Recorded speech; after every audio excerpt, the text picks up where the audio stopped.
Hello, this video examines situations in which the chi-square test can be misleading, focusing in particular on the roles played by sample size, degrees of freedom, and the resulting p-values.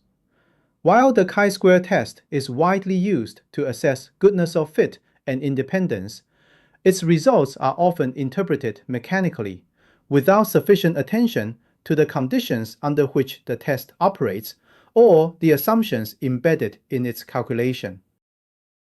The p-value of a chi-square test is influenced by both the sample size and the degrees of freedom, but in fundamentally different ways. Sample size does not enter the p-value formula directly. Instead, it affects the magnitude of the chi-square statistic itself because expected counts increase as the sample grows. In contrast, degrees of freedom shape the reference distribution used to evaluate the statistic. For a fixed chi-square value, a larger number of degrees of freedom typically leads to a larger p-value, because greater discrepancies are expected by chance when more categories or parameters are involved. Let's start with one-dimensional chi-square analysis.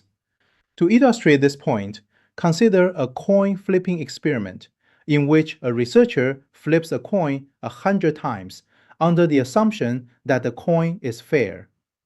Ideally, one would expect 50 heads and 50 tails, but random sampling variability makes small deviations such as 51-49 or 54-46 entirely plausible.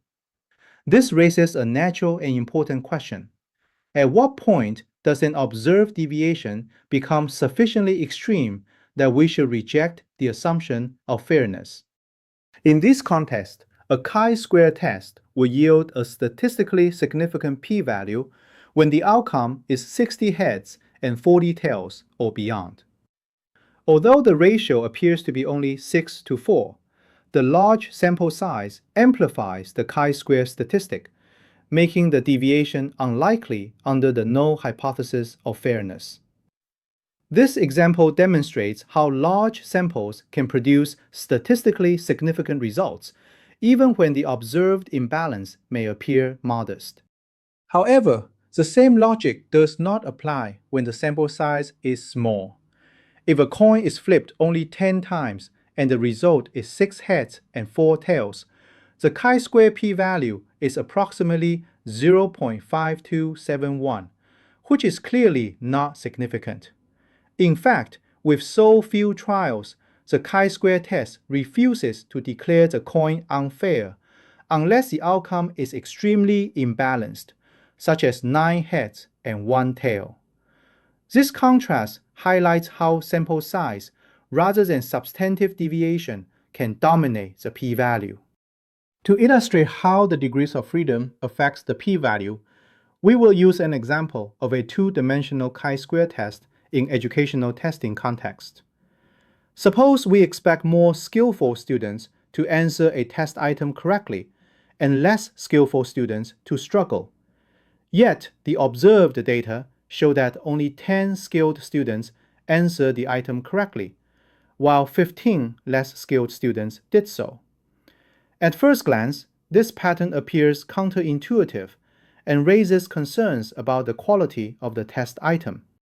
As with many statistical analyses, the chi-square test begins with a null hypothesis, stating that there is no relationship between skill level and test performance. If this null hypothesis were true, then the probability of answering the item correctly should be the same for all students, regardless of skill.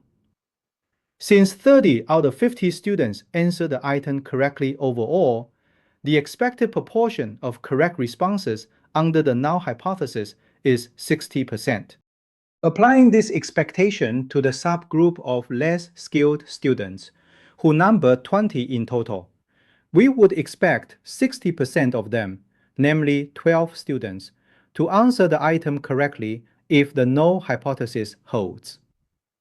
The values shown in brackets in the contingency table represent these expected counts, which serve as the benchmark against which the observed data are evaluated.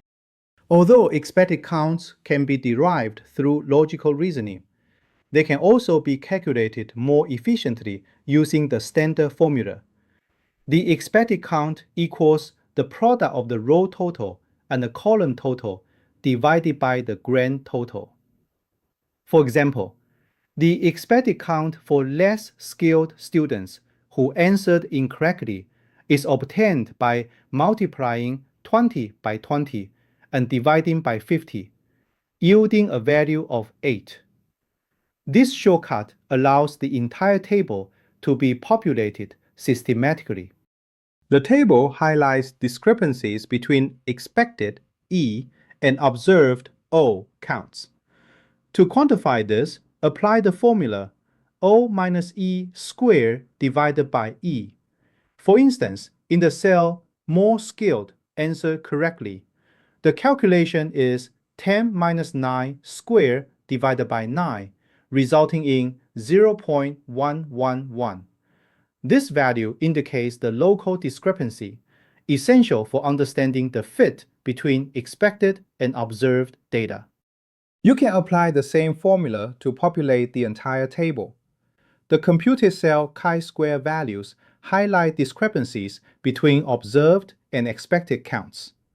Summing all such contributions yields the overall chi-square statistic, which measures the total discrepancy between observed and expected frequencies across the table. A large chi-square value signals a substantial mismatch between the data and the null hypothesis. Using an online chi-square calculator, such as Wasser-Stats, simplifies the computation process. The degrees of freedom are calculated as number of rows minus 1 times number of columns minus 1. For a 2 by 3 table, this results in 2 degrees of freedom. This value determines the shape of the chi-square distribution used to compute the p-value. In this case, the p-value is 0.0369, which is considered significant. So this chi-square test indicates that there is a relationship between test performance and skill level. But what if a student who doesn't want to admit that he didn't study disagrees with this conclusion? He may attempt to overturn the result by changing the degrees of freedom of the test. The degrees of freedom are not fixed properties of the data. They depend on how categories are defined. If you collapse more skilled and average students into a single competent category, the table becomes a 2 by 2 design with only 1 degree of freedom. Under this new categorization, the p-value is 0.1407 or 0.0769, depending on whether Pearson's or Yates chi-square is reported. But no matter which one is reported, the p-value no longer statistically significant. Now the conclusion is reversed. Test performance is not tied to knowledge. This illustrates how recategorization can substantially alter statistical conclusions by changing the degrees of freedom. Because of these sensitivities, it is unwise to rely exclusively on the p-value from a chi-square test.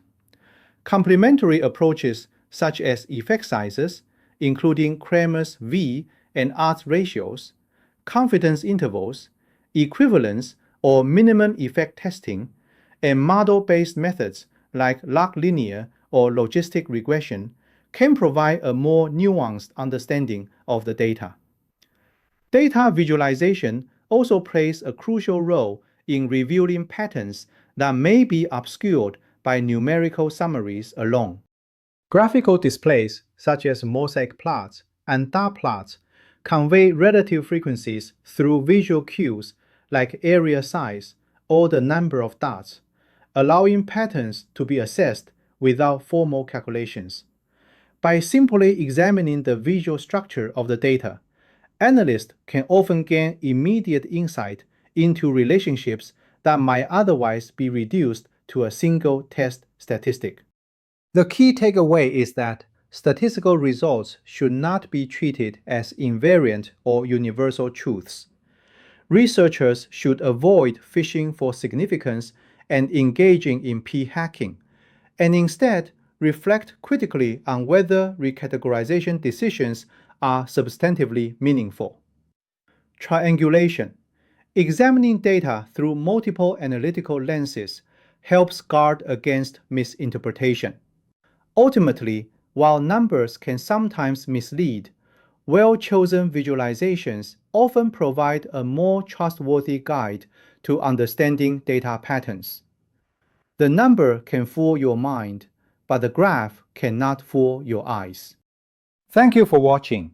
We hope this presentation has deepened your understanding and inspired thoughtful analysis in your future endeavors. Goodbye.